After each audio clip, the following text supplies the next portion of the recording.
For many years, UFOs have been blurred, indistinguishable lights in the sky. Until now. There are alien creatures visiting this planet who were captured by the militaries. They are hiding. They do have captured aliens in Brazil alive. Eu nunca vi uma criatura desse tipo. We can prove that alien beings had really visited our planet. In the early months of 1996, Brazil, it is claimed, was the unwitting victim of an alien invasion, and one small town, Varginha, was at the center of it. A minor industrial town of 100,000 inhabitants, none of them realizing that they were soon to be driven into a panic by the extraordinary events that would engulf them.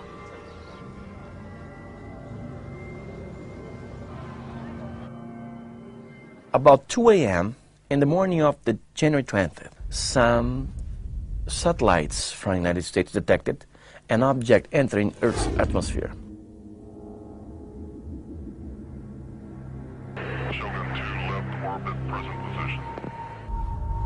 American NORAD alerted the Brazilian authorities because we don't have this kind of defense satellite system. As soon as it became clear that whatever it was that the radar was picking up had entered Brazilian airspace, the Air Force was scrambled.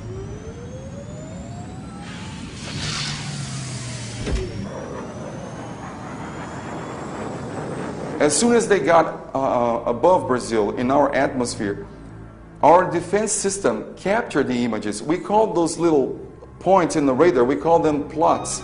So one of the plots started to lose altitude, and it was going lower, lower, down and down, and disappeared. While this object was falling down, it was observed by a few witnesses. It was very strange because some of them could describe an object like a cigar-shaped format. It was around 1 o'clock in the morning, and we saw an object flying over with a lot of smoke coming from it. So I called my husband over, and we both looked at it. I started to ask, what was this? It was some kind of submarine flying over. It was long, and on its rear it seemed like there were bits flying behind it, like when you tie ribbons to a fan. It was the size of a minibus, with lots of smoke. I have never seen anything like it in my life. Two conclusions: something landed or something crashed. So they got the coordinates, latitude and longitude, and looked for the nearest military facility, and it was the Army school here. Which happens to be only 20 miles away from Virginia.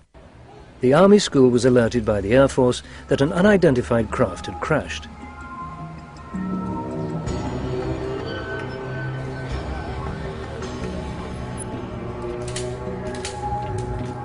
So the Army school knew everything that was going on. But the public themselves were now beginning to report strange lights in the sky, and some talked of having seen a crash but not a plane crash. Something more consistent with this, an out-of-control missile.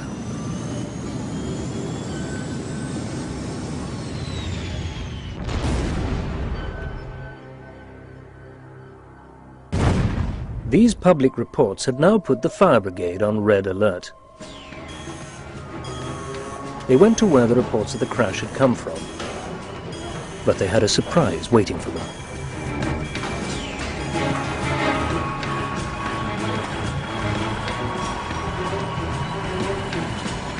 When they arrived there, the Army was already there. The fire brigade linked up with the Army in a joint operation. No crashed craft was found in this operation, but what they did find, according to reports, was even more amazing. The creatures probably abandoned the place in order not to be captured, probably waiting for rescue, but the rescue never came.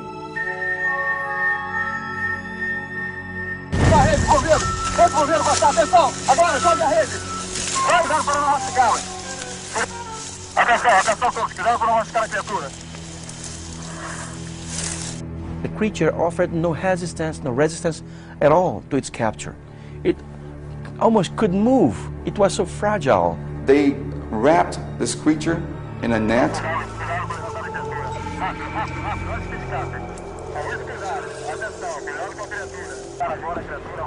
And put inside this 1 by 1 square meters wood box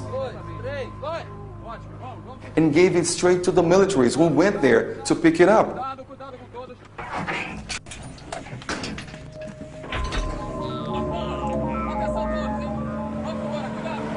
The mysterious cargo was taken back to the army school. Now, this was during the morning, all right?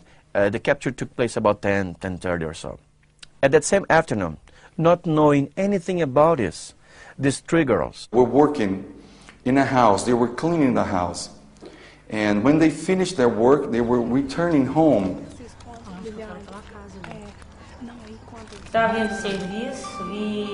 It was around 4 o'clock in the afternoon, and we were coming home from work. We took a shortcut through Jardim Andoré on our way to Santana, where we live.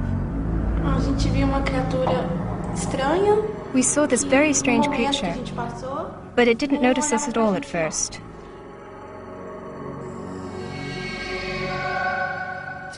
It was brown, and its skin looked very soft. The sun was shining on it, and it looked like the outside of a heart. The eyes were big, round, and red, and there were 3 horns on its head, and visible veins on its arms. And all of a sudden, it just moved its neck like this and faced the girls. They were very frightened and thought they were being faced with the devil himself. They ran away, arriving at home hysterical with fright. So they just ran away, got home, and told Mama. Mommy, we just saw the devil. And the mother said, the mother is a very brave woman. She said, no devil is going to play with my kids. And she managed to get to the location. She saw 2 footprints. And it was big ones like this. And she felt a terrible smell of ammonia. The original creature captured by the army was also now in Virginia, being transferred from the army school to the local hospital. They didn't know what to do with that creature at that time, so they took it to regional hospital.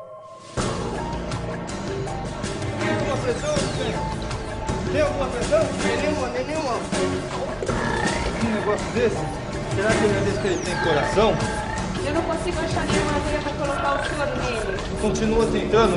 Now I ask you, our authorities, wouldn't they be smart enough to realize that it would attract so much attention from everybody? Because they took a creature not from this planet to a hospital which is the main hospital in the whole region. Everybody will see it, as a few doctors saw, as a few nurses saw, a few patients saw. They have to isolate a whole branch of the hospital to put the creature in.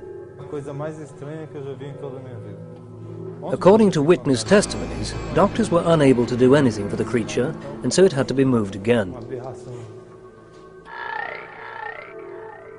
But when they realized that the creature couldn't stay there, they had to move the creature in a military operation. So everybody's on the street. It's a Saturday night.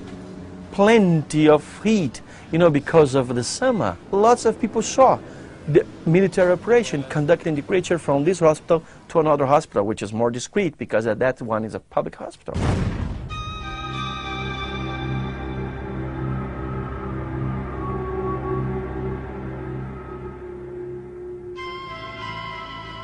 Unfortunately, the trail of the captured being goes cold at the Humanitas hospital.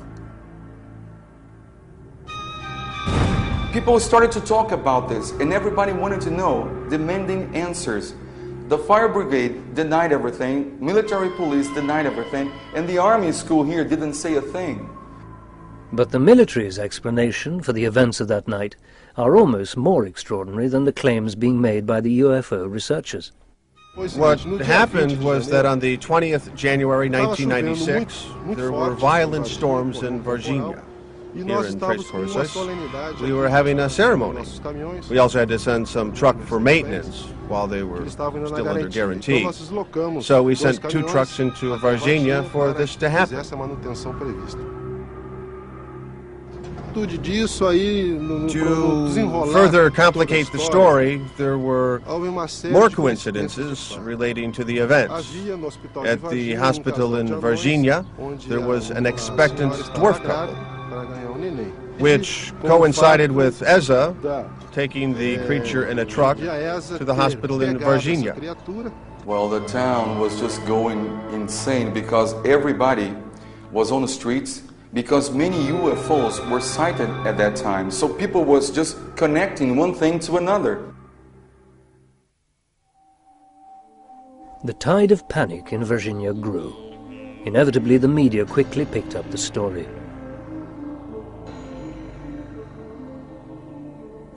The press got involved in the first day. We have news in Brazil, 8 o'clock, and in that news you could see the girls in the area, Jardim Andere district. So the press was trying to give information to the public in the first day, and I think they were on our side since the very beginning, which is not common, as we know, in other places. The press is very skeptical. In general, the major circulation newspapers and magazines, and the national wild TV programs, radio programs, whatever, they all gave us all support. The original Roswell expert, Stanton Friedman, appreciated the media's attitude. The Brazilian press played Varginha pretty straight. There's a long article in a weekly news magazine here. I think that encouraged a lot more witnesses to come forward.